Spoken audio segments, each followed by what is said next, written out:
Hi everyone, this is Sandra Kluge with Recording Tap, a podcast about the art, the process, and the musicianship of recording tap and other foot percussion. We had groove tracks, we had choreography tracks, and we had solo improv tracks. Everything was done on different pitch boxes. The take 27 is most likely not going to be better than take 2. In this episode, I sat down with Max Pollak, world-renowned percussive dancer, choreographer, musician, and ethnomusicologist. He is the creator of Rumbatap, which synthesizes tap dance, Afro-Cuban folklore, body percussion, and voice.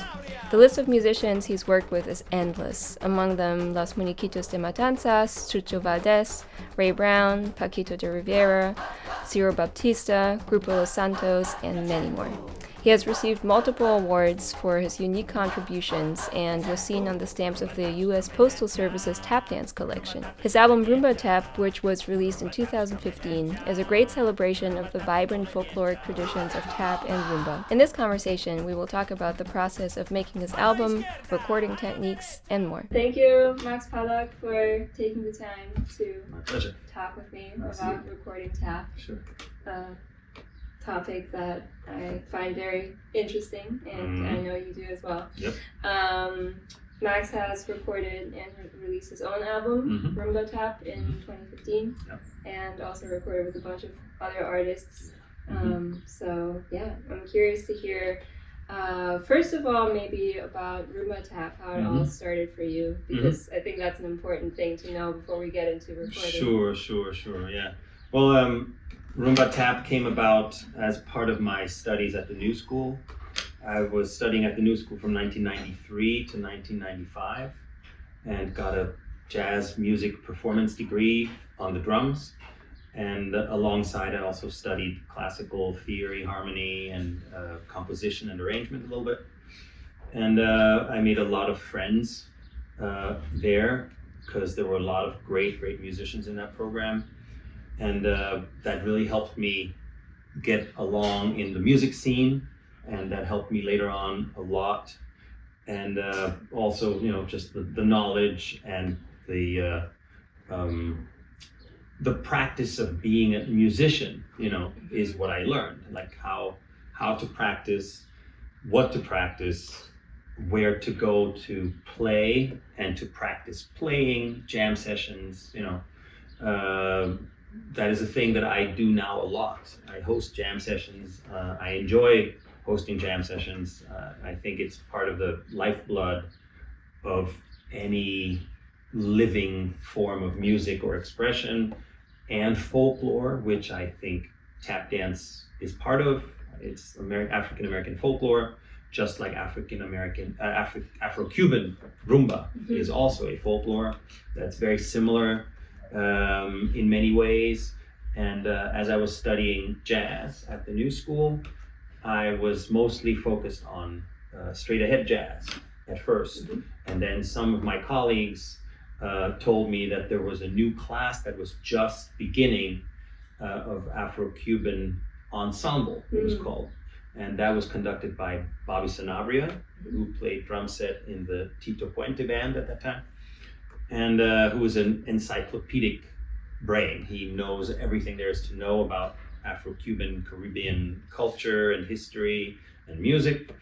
And so it was, for me, very fortunate to get to study with him and play some of this music, which I didn't really know, because Latin jazz and Afro-Cuban jazz is a slightly different genre about which you need to find out first before you can play.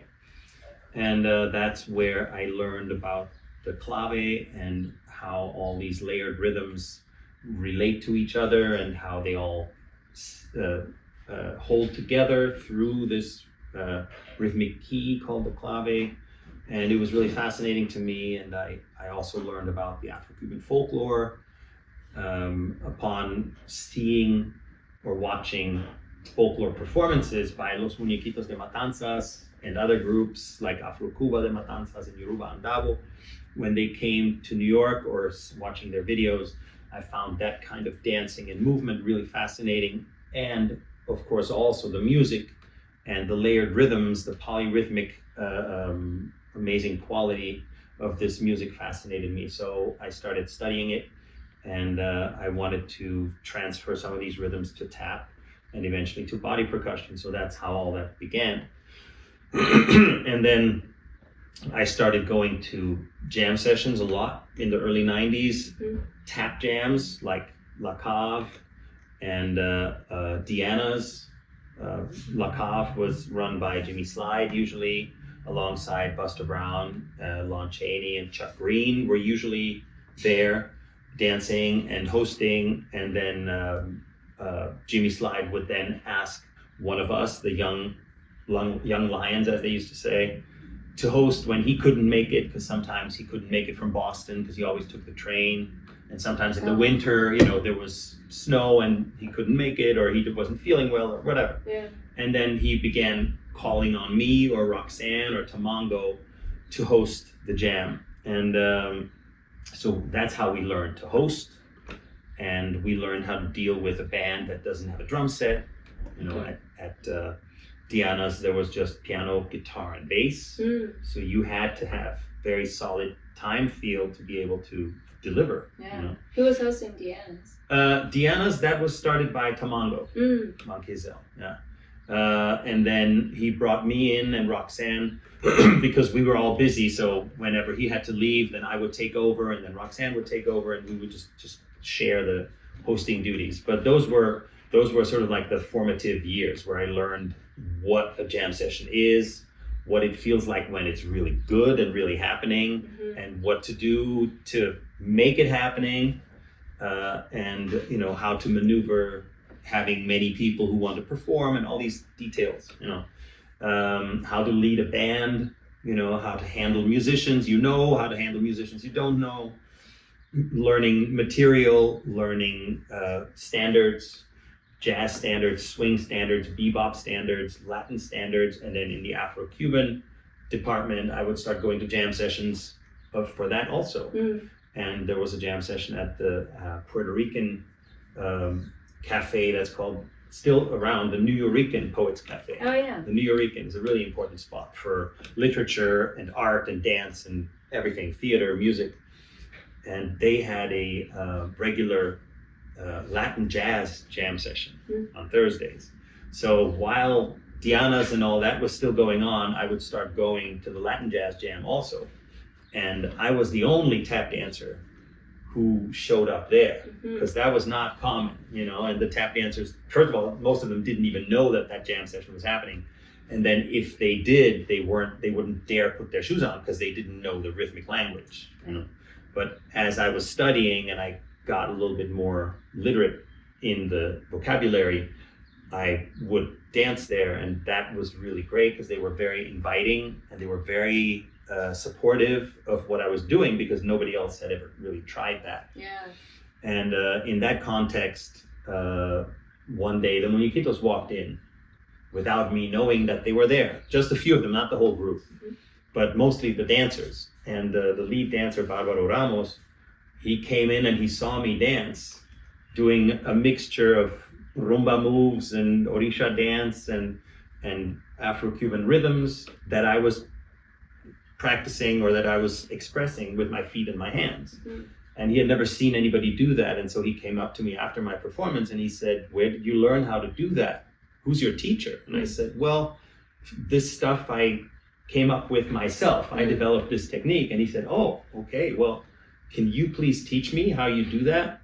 Because I want to learn to do that." Wow. And that was our first contact, and I already knew who he was. To me, he was like a genius dancer, clearly, so I was humbled that he was so humble to ask me to teach him. It was a revelation. And then I got into a studio with him, and I gave him a pair of my tap shoes that I wasn't using anymore, but were still good. And I showed him some basic swing tap dancing, and then I showed him how I would do their rhythms, the rumba rhythms, with the feet. And he immediately got that. It was like, no problem. Oh, okay. So that's how the Rumbatap path began, with Bobby Sanabria's class, and then the New Yorican Cafe, the jam session, and then the muñequitos finding me in a way, and then inviting me to come to Cuba and to do choreography for them. And the first time I was in Cuba with them was in 1999, 2000. And then I did some choreography for them, which they have been performing now for 25 years. That's amazing. So that's something that I never thought was possible, but it happened, and it's still happening. And Barbara was just in town last weekend teaching another workshop, and the thing that I've always dreamed about is to share this Rumba language with the tap community to illustrate how similar tap dance and Rumba are, because to me they're like brother and sister, from the same tree. It's two branches of the same tree with similar roots, very similar roots, and coming about in very similar social circumstances, very similar economic circumstances, because it's music of the poor people and poor and underprivileged, and suppressed people who were expressing themselves through jazz, blues, tap dance, rumba, playing drums that were forbidden at the time. Very similar situation. Right. So the expressions, while they are very different from each other, still have very similarities that bind them together somehow. And in the performance that we did together last month at the 92nd Street Y, we performed an original song that we composed together, whose theme is the shared roots between rumba and tap dance in African folklore and African tradition, and also in ancient European traditions mixed together, and that eventually turned out to be rumba and tap. And now you can put them together and you can perform them next to each other. Wow. So that's kind of how that came about. And and my first recording actually also happened in the Latin jazz realm. The first time I ever recorded tap dancing, for a CD, I should specify. I recorded and performed tap dance on the radio a couple of times live, but that was live. Or, pre-recorded for broadcast, but not recorded for a CD. So I did that a couple of times with Heather Cornell at Manhattan Tap. Oh, cool, yeah. The earliest was 1993, I think. 93, yeah. And then we did one in 94, 95, something like that, and one in 96. So we did that several times on WNYC. And that was my first time really dealing with recording technology or radio technology with big, very sensitive microphones, and having to be careful with a tap floor that had mics pointed to it that were like recording mics, not just, an SM58. Like, this is a $3,000 mic, don't kick it, that kind of thing. And that changes the situation a little bit, because then you have to kind of be careful where you kick your leg, and this is the main thing that people don't think about when they think recording tap dancing, is that spatially, when you record in a recording studio, you are severely hemmed in, by the space and by how many microphones you are using, and how long the cables are, and how big the studio is, and all these things. And so I learned all that by doing, and failing, big fails. Yeah. But that's the only way, Was it unusual to do a recording in like 93? Yes. Yeah. Absolutely. Yeah. No, and when we first went into the radio studio, it was like unheard of, However, it's not that it hadn't ever been done before. Right. Yeah. And we have this, where's the book? We have Tap Dance on Record. I have to pull that out. We'll take a break and I'll bring the book just to show it, because you know what I'm talking about. Right? Oh, yeah. Really. So recording tap dancing is not a new thing. They started doing that as soon as tap dancing became popular and jazz became popular. Yeah. So there are many recordings of tap dancing, only they're technologically at the level that was available back in the day. So you hear it, but you don't hear the full warmth of it and the full scope of it. But now, you can do many more things and capture a sound that is completely different and much more appropriate and musically interesting, let's just say. So it's not just a novelty, clicky, clicky, clicky, clicky, but you can really mold the sound and you can really speak, through your instrument, which is a beautiful thing, and I think still very underappreciated, the possibilities that you have. So dealing with high quality technical sound equipment for the first time was an interesting challenge, because of course even radio studios are not big. So, back in 1993 when we first did this, all we did is roll out one tap mat, 8x4, for, I think we were three tap dancers. Wow. So we had to do some choreography, 3 dancers on one 8x4 tap mat, and then of course we could take solos and stuff. But even when you're rotating solos, you have to make sure you don't step on a mic, when you're stepping off the mat. Right. So managing space is a key factor, Yeah, especially when it's multiple tap dancers. Especially when it's multiple tap dancers, exactly. And in this context, when you're doing it live, you don't have the option of overdubbing. Right. That's a whole other concept. So up until, the 60s, let's say, nobody in tap dance, recording tap dance, was dreaming of overdubbing necessarily, Although, of course, when you watch the movies, most of the tap dance scenes, those are overdubbed, yes. Right. Yeah. But that's a different situation because that's a film, right? And then you have a soundtrack for the film. But there are some scenes in Fred Astaire movies and whatnot, and Bojangles. We just had Tap Dance Day, and I watched a great clip from a Bojangles movie that was apparently actually cut from the film back in 1934, I think. And you could tell that it was live. Like that was definitely not overdubbed. Oh, interesting. And you could hear the wooden taps. You can hear the sound of the wooden taps very clearly. That was not a metal tap. So that's a really beautiful example of early recording, so to speak, but live on the set. And then of course, as we get into the 40s and 50s, the whole thing with overdubbing became much more commonplace. And I'm sure you've heard the story of Singing in the Rain, where Gene Kelly talks about, the sounds for the Singing in the Rain number where he's in the water, they didn't use the sound from the actual film recording, the visual. He was tap dancing on wet newspaper in a recording studio somewhere, so it would be crisper. So that's one kind of recording tap dancing audio, right?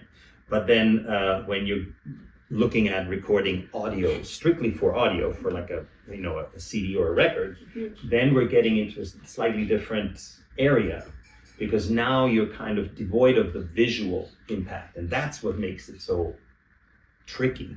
Right. And you have to think about what you're recording. Are you recording something that you've already performed on stage, that is a choreography that has visual elements? Or are you recording something that is strictly for the ears? Is it strictly a musical offering where it doesn't really matter what you're doing visually, So that's the first thing you have to think about. And when I was doing my CD, the biggest challenge was that all the material that we wanted to record, we were doing live, with a large ensemble. Right. Back then we had 12 people. We had like a saxophone quartet, a marimba player, 2 vocalists, and like 6 to 8 dancers sometimes, So how do you take that, which has an enormous visual impact, not only musical, but also visual, and you take away the visual side of it, and you only hear it? And how do you take the drama and the theater that happens and make it audible, so people who only listen to this CD can still imagine that there's something happening? That's the hardest part about it. And it's conceptually important when you want to record something to think about this conundrum. Am I going to put something on this record that is a visual piece, and then I'm going to take the visual away? Or am I putting something on there that is just a musical concept? And I'm just really going from the ear. That's a whole different approach. Yeah. You know? How did you approach it for your album?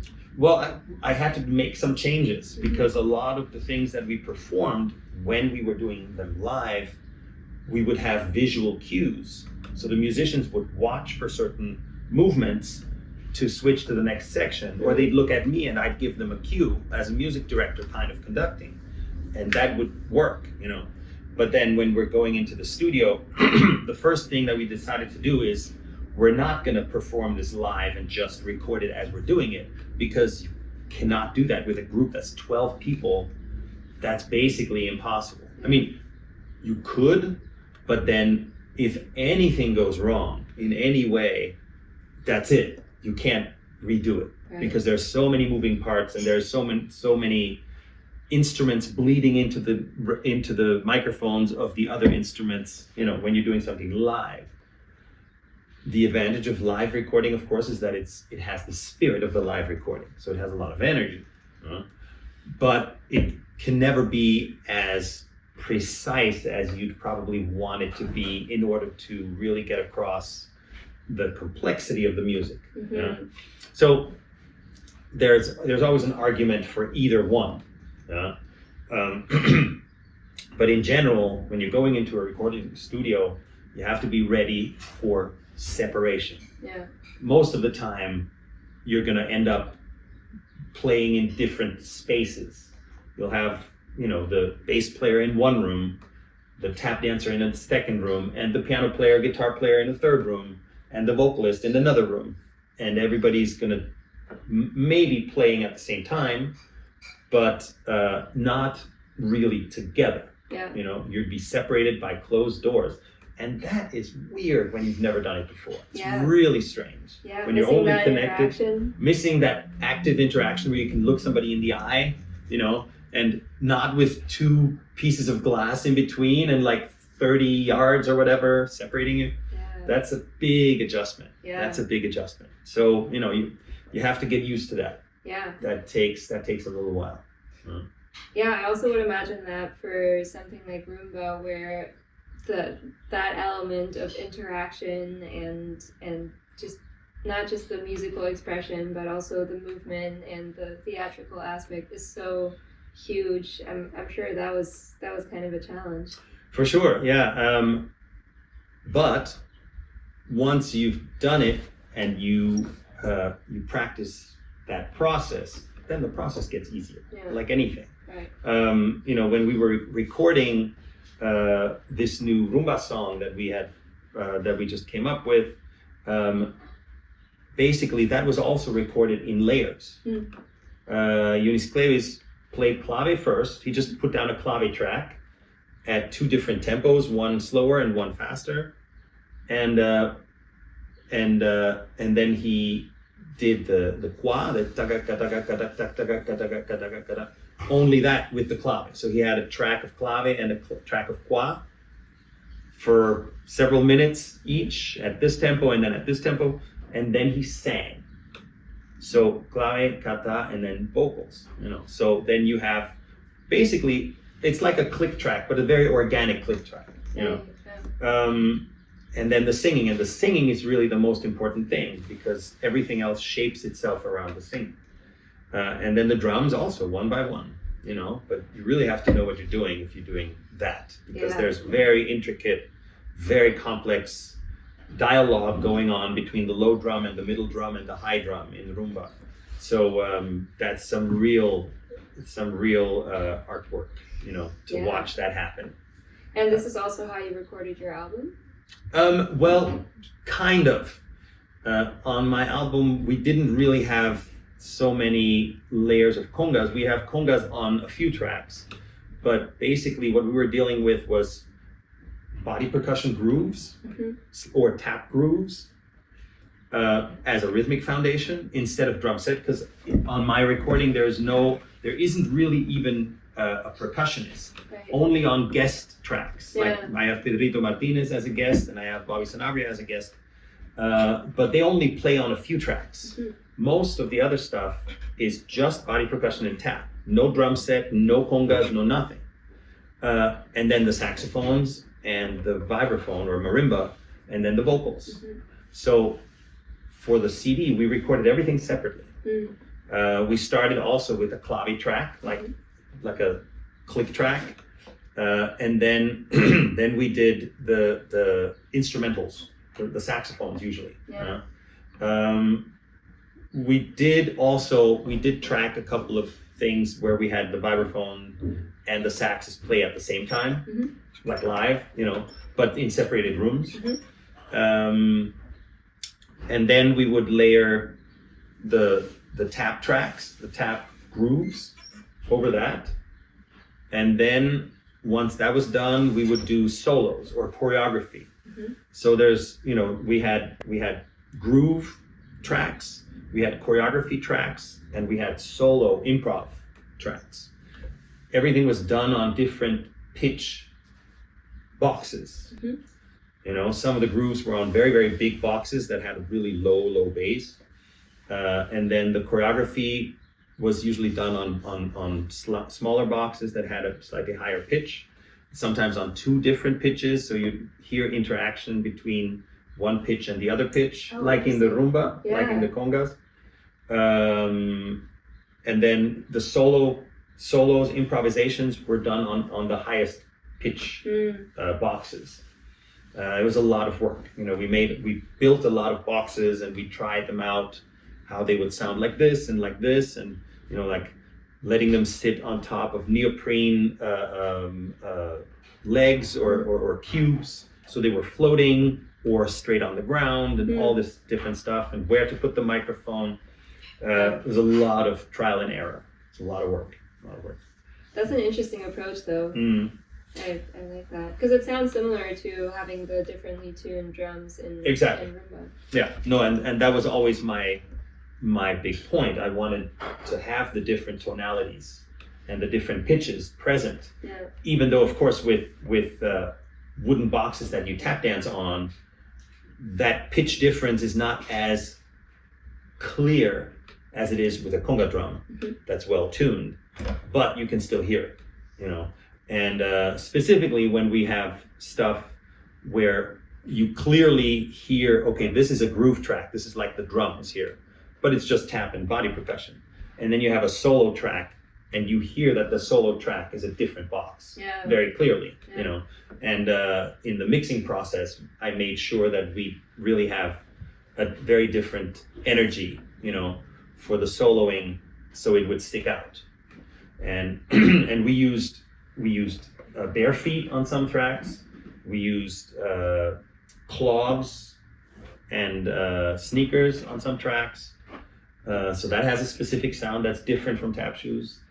I used leather shoes and I used tap shoes, So all these different colors you can hear. And then, of course, there were also microphones placed for the body percussion that we also took great care of making sure that sound is consistent, with the distance between the microphone and the chest always being the same. So the intensity of this and this would be spatially the same relationship for every instance where that's used.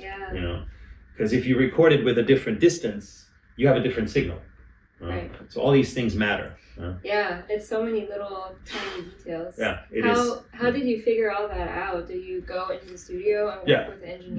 We tried. Yeah, we did a lot of trial and sound samples. Like, let me hear what this one sounds like when it's sitting on the neoprene. Let's try what it sounds like straight on the floor.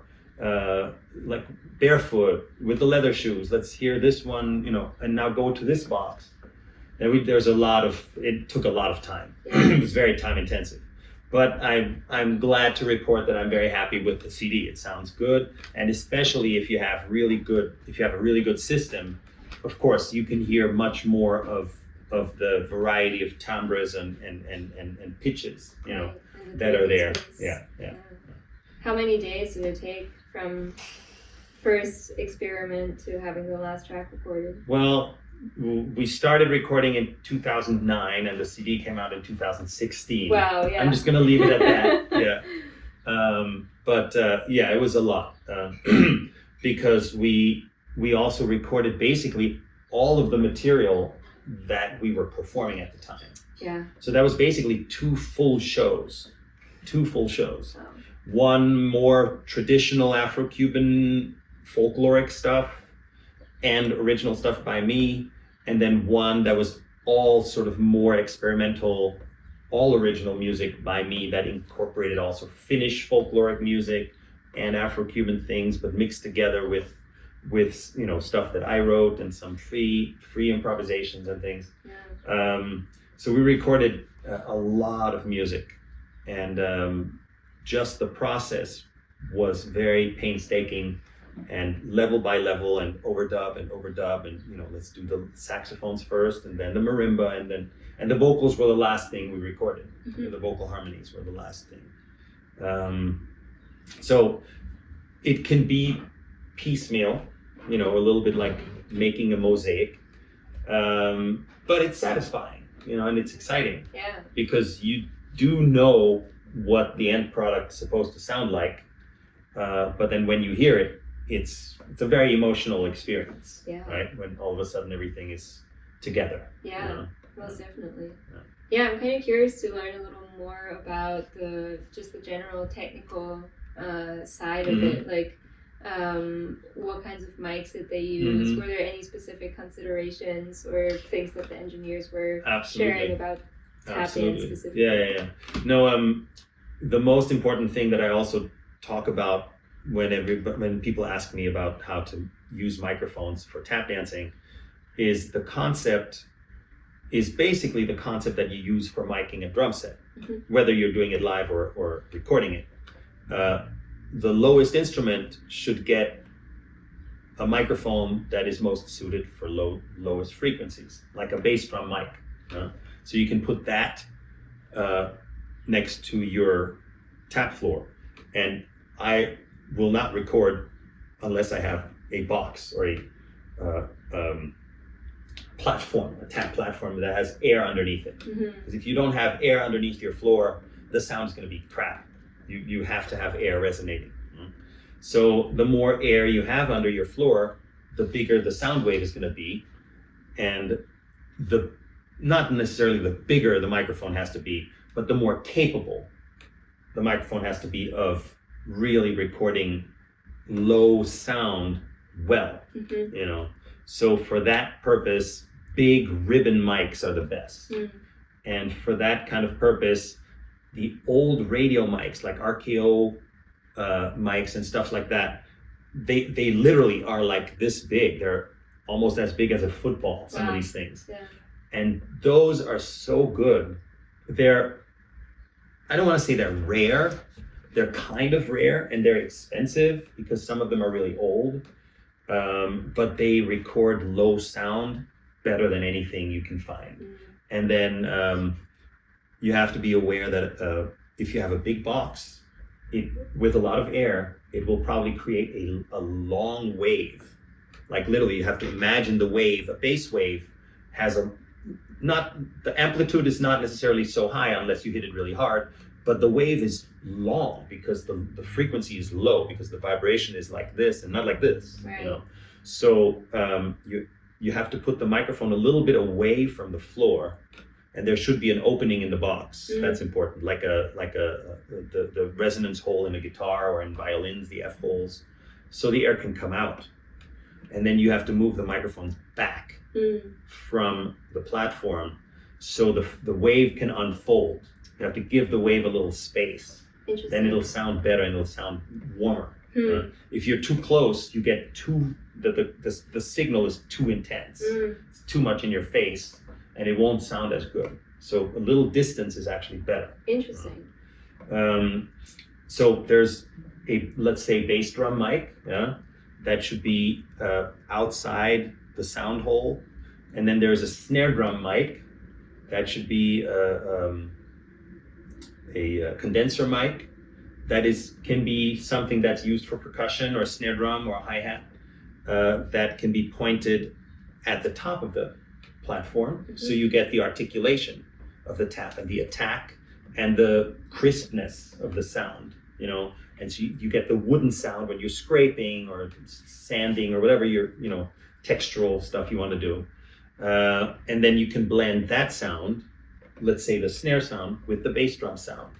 And then if you do body percussion like I like to do, you should have a cymbal mic, also a condenser mic that you have up higher around your whatever chest, middle of the body areas to record your claps and any sounds that you want to produce hitting yourself or these kinds of noises that need also a specific kind of microphone. And microphones that are like overheads for cymbals are good for that.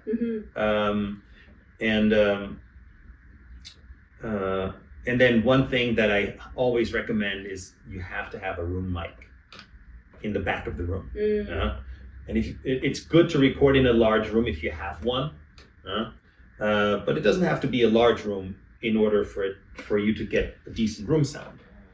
But it is important to be aware that should be a factor. So I would use a low frequency mic for the bass and warmth, a medium frequency mic that can handle intense sound for the taps direct on top of the floor, and then the sort of like cymbal / shaker, whatever mic for the body percussion that should be higher up, so it doesn't get so much of the feet. So that's like sort of like the instrument total, bass, middle, and high, or bass drum, snare drum, and cymbals, let's say. And then you mix that against the room sound. And you should have a microphone in the back of the room, however big the room is, but not directly next to you. The whole point is to move it away from you as the performer, so the microphone captures the entirety of the room sound. Right. And that's what makes a big difference. Really, with anything, any instrument, especially saxophones, violins, vocals, and stuff. But that's a little magic trick that is often forgotten. When you only get this and no room sound. Because no amount of reverb, artificial reverb, sounds like an actual room mic. That's a big difference. So those are sort of like the basic ingredients. When I do solo. When you have a group, then it gets a little more complex, because then you might have different voices going on at the same time, or different body percussion things going on. And then that's when you have to be very specific about measuring the distance. Like if you're performing, how far away are you from the mic? And if I'm performing at the same time, should I be exactly as close to it as you, or should I be further away? Is my clap more intense? Okay, then I need to be a little further back to make sure we don't cover each other up or something like that. When we're doing something that's supposed to be layered and you're recording it live at the same time, you have to be very careful with that. So all the tap dancers were in the same room sharing the same mics? For certain things, yes. For certain things, when we laid down grooves that we usually did as a full group, we had sometimes a maximum of 4 at the same time. But that sounds pretty powerful, especially if you then have a room sound and you're standing on, some of the boxes we had were literally 4x8 pieces of plywood that were this deep. Oh, wow. Yeah. So, I mean, that's a huge amount of air you're moving, and you hear that if you listen to my CD on real studio speakers or some like potent hi-fi system speakers, you hear infra bass. We have infra bass on this, and it's a whole other experience when you listen to it that way, because then you can really hear. Also, you can hear the placement, the panning. We spend a lot of time figuring out, okay, who's here and who's behind you and who's to your left and who's to your right. All those details, we spend a lot of time on to really make it feel like, okay, you're sitting in the middle of this band. you know, Yeah. and this is going on in front of you, this is moving across in front of you, and then it's moving to behind you, you know, it's crossing you diagonally.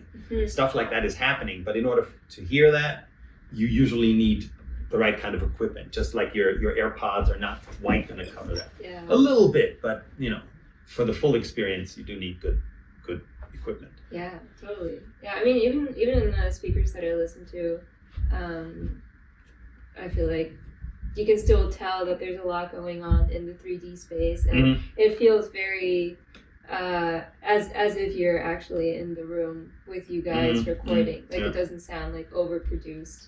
Good. Yeah, I mean, that was for me a big thing, because of course, you know, sound engineers always want you to know, I can do this too, and then I can do this, and then I can do this. Yeah. Great. But at some point we have to finish this project, you know? Yeah. And it's dangerous to get into like, oh, but then there's this button. Oh, and what, you know? Yeah. There has to be a limit. And one thing that we didn't really do that much is moving in space across, back and forth, because we didn't really have that space. We recorded mostly on small-ish boxes. I have listened to Ian Berg's new recording that's not quite yet out.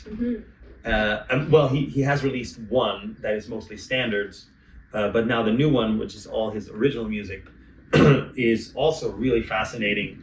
And they do move across, and you can hear it. Oh, they do move in space, and you can hear it in the stereophonic recording, how they're moving in front of you, you know, and then behind you and stuff. That's really cool. Wow. It's very well done. Yeah. That sounds like a whole other challenge for the engineers. Yes, if you have the space and you can cover it with all the microphones, then you can really translate spatial movement into the listener's experience. Yeah. That's really cool. And you can fake that a little bit. You know, you can automate the panning, sure. You know, so it sounds that one track is, or one instrument is moving from here to there. But it's different from when it's actually recorded live and the person is really actually moving in front of the microphones. That's a whole other thing. Yeah. Which I find really fascinating. It's really cool. Really nice. Yeah, nothing like the actual thing. No. Guys. It's like the age-old thing of analog versus digital. Exactly. You can do as much as you want to emulate analog. Yeah, exactly. It's not the same. It's not the same. So yeah, those are some of the important factors. And the hardest thing is to not get sucked into the cyberspace where you don't see an end. Yeah. You know, that's the most difficult thing, because you can always spend more time. Don't. You know, like, do your thing that you want to do, make it sound good, and stop and move on to the next thing.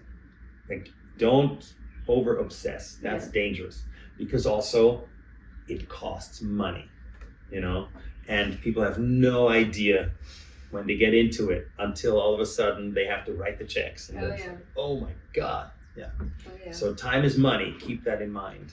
Keep that in mind. Keep it simple, you know, and be prepared. You have to really be prepared before you go in the studio. You have to know what you're doing. Unless you just want to create free improvisations, which, you know, our friend Thomas Marek just did something like that. Right. But he was also well prepared. Yeah. You know? Yeah. Even if you're doing something very free, you still need to be prepared, and you need to know what you're doing. Exactly. Which he did. So, you know, I'm very happy that now there are more people interested, like you, interested in the potential of recording tap dance, just as a form of expression, you know, because it's something that people are not used to, but you know, they better get used to it, because there's more coming, and it's very interesting. Yeah, I agree. You know, we can go forward, and there is no limit. There's no limit. Yeah. Do you feel like you approach recording differently from performing live? Just in terms of how you play? Yeah. I mean, you can't. Let's see. How do I say it? I mean, I try to perform with the same performative energy, you know. But first of all, there is no feedback, because in the recording studio there is nobody watching you. Yeah. unless you have an audience in the recording studio, which is also something that some people have done. Yeah, which I know Thomas actually did. It's not impossible, to actually like create a performance situation in a recording studio and then record that live. That's also really, really cool. I like that. But that's a specific thing. In general, usually when you're recording your own stuff or going in as a sideman and like just being invited to do like a solo on a track, I've done that a lot too. Then basically you're being put in a room on a floor where you don't have much space. Usually you have to put on headphones. You have to be careful not to kick the mics that are thousands of dollars each. And then you get sound information in your headphones, and then you have to dance to that. And you have to add something to it that makes sense, that is musically interesting and coherent with what's going on, and is expressive. Yeah. So you're satisfied that you said something that you really wanted to say. And that's not an easy thing. No. It takes some experience, and some letting go. You have to relax and go like, I'm gonna do what I'm gonna do, and then that's gonna be on the recording. And maybe I'll do it once or twice to try a second time or a third time, but then I'm gonna let it be.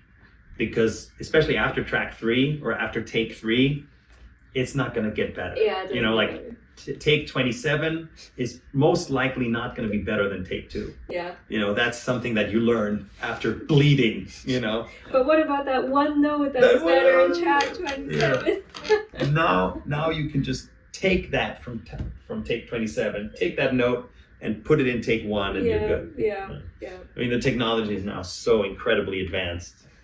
You can do almost anything. Yeah. Almost anything. Yeah. But then the challenge is to try to keep it organic in some way. Right. Make it sound like it's really music for people by people and not just by a computer. Yeah. Like that. I'm not a big fan of stuff that is super, super high gloss, perfect. Mm-hmm. That to me is not interesting. And the reason why I learned to love jazz is because jazz recordings aren't perfect. Yeah. The most inspired recordings that I remember listening to have some issue somewhere where somebody not necessarily played a wrong note, but like there's life happening in some way. Maybe there's somebody in the back of the club clinking a glass or somebody saying something or whatever. That's what makes it real, And even stuff that's in the recording studio, the best stuff is where something is not perfect, but it swings, It's human. It's human. It has breath, and that is something that the computer cannot replicate. That's our only strength, that we can bring and say like, no, AI cannot do that. Yeah. Ultimately, we're the best at being human. There you go. Yeah. Leave it to humans to be human. Yeah. I would say so. Yeah.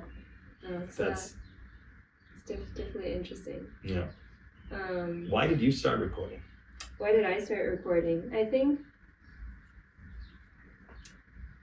my relationship to music has always been the strongest listening to certain albums or certain tracks, and I really like the idea of it being portable and accessible wherever I am, because if I want to listen to my favorite artist, I can either like find out where they're playing, when they're playing, and then it's like an hour or two that I have this experience, but then it's done and I'll never hear it again. Versus their recorded stuff, I can listen to at any time and kind of have them with me at any given point. And I think that, there were other factors too, but I think that's a big one for me, because to me it's so impactful to have that accessibility, and especially in this day and age where we really have all of our music in our pocket at all times. It's just really powerful to me to hopefully be part of someone else's soundtrack of their lives, because I know that I have a lot of tunes and a lot of albums that I listen to them and they immediately get me back into some sort of headspace, or they really remind me who I am, or they remind me of a time in my life, or just strike some specific emotional tone that I need in that moment, or like snap me out of a weird headspace that I'm in. Yeah, I think that's a big factor. And then also just wanting to show that tap dance can be something that you can enjoy by just listening to it, and that it doesn't have to have the performative visual element to it. Because I've always connected mostly to the sound aspect of it. And so it's really fascinating to me to hear how other tap artists do it and like what sonic choices they make, because I think for almost every other instrument there are certain default listening expectations that you have, and kind of default ways to engineer, different default ways to mix it and all that. But with tap, it's really, we kind of make the choices now and we define what it's like. Because nobody knows, we are the only ones who are giving the cues, like this is how you should do that, or this is how I want it to sound. And it starts with the choice of floor. What are you recording on? Right. Is it just a piece of wood that somebody plops down on some concrete? And then you try that and you're like, ooh, that sounds really nasty. It's a lot of trial and error. I'm curious, once you had everything recorded for your album, what was the mixing process like? Were you there the entire time? Yeah. I mean, it took a long time. Because we had to piece together all the individual things that we had stacked. And then, to just find what is the focus point in this song. Is it the vocals? Is it the grooves? Is it the saxophone? Is it the marimba? That was very intricate also. To just make it all blend so it sounded like a band. And the greatest sort of confirmation that it sounded good was when I played it for my friend Pedrito Martinez, who plays congas on some tracks, and he popped it in his car stereo, and it came on, and he was like, it passed the car test. It passed the car test. And that's the most difficult thing, to mix it so it will sound good in a car on a stereo, at a home stereo, on your iPod or in iPad, or on your iPhone in your little AirPods, and whatever, like the different situations that you use to play the music. It's very difficult to find a mix that will match everything and make it sound kind of good on all those different devices. That's the hardest part. And it took a long time. But it's just, you just have to put the time in and try it, and you have to do the listening test, on all these different devices. When you have a mix, check it on all those different things, and we did all that. We listened in the car, we listened on the laptop, under the worst circumstances. Does it still sound decent? Okay, then we're good. That's a long process. What was the biggest challenge for the mixing engineer when it came to the taps? Just patience, and trying this and trying that, and not using too much magic sauce, whatever, all the plugins and reverbs and stuff. You can go to a certain point, but then, I don't want it to sound like a machine. I still want it to sound organic.